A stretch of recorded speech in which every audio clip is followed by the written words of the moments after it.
আসসালামু আলাইকুম। আজকে আমি খুবই সিম্পল একটা চিকেন রেসিপি আপনাদের সাথে শেয়ার করতে যাচ্ছি। আই হোপ এই রেসিপিটা ব্যাচেলরদের জন্য খুবই হেল্পফুল হবে।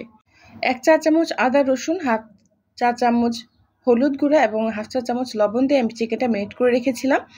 তারপর আমি ব্রাউন কালার করে ভেজে নিয়েছি।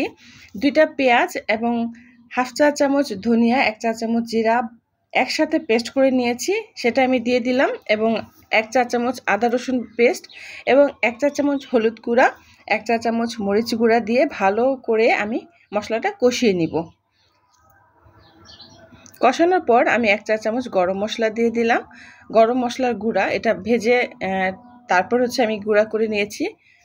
আমি আবারও মশলাটা খুব ভালোভাবে কষিয়ে নিচ্ছি। মশলা কষানোর পর এখানে আমি ১.৫ টেবিল চামচ পরিমাণ টমেটো কেচাপ দিয়ে দিব। আবারও আমি একটু নাড়াচাড়া করে তারপর সেই ভেজে রাখা চিকেনটা দিয়ে সামান্য একটু পানি দিয়ে কষাবো।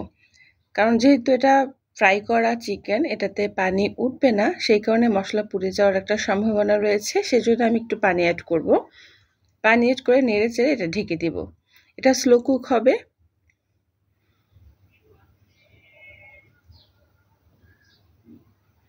এই পর্যায়ে আমি একটু লবণ দিয়ে দিলাম।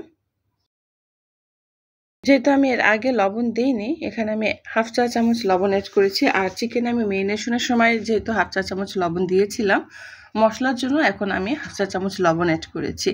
আমি আবারও একটু পানি অ্যাড করলাম এবং খুব ভালোভাবে নেড়ে চেড়ে আবারও ঢেকে স্লো কুক করব।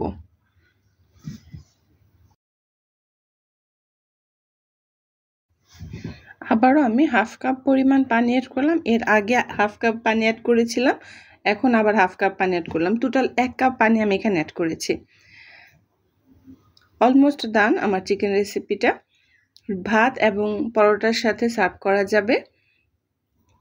ভিডিওটা ভালো লাগলে অবশ্যই লাইক, কমেন্ট, শেয়ার করতে ভুলবেন না এবং সাবস্ক্রাইব করে আমার পাশে থাকবেন। এতক্ষণ ধৈর্য ধরে আমার ভিডিওটা দেখার জন্য অসংখ্য ধন্যবাদ। আসসালামু আলাইকুম। আল্লাহ হাফেজ।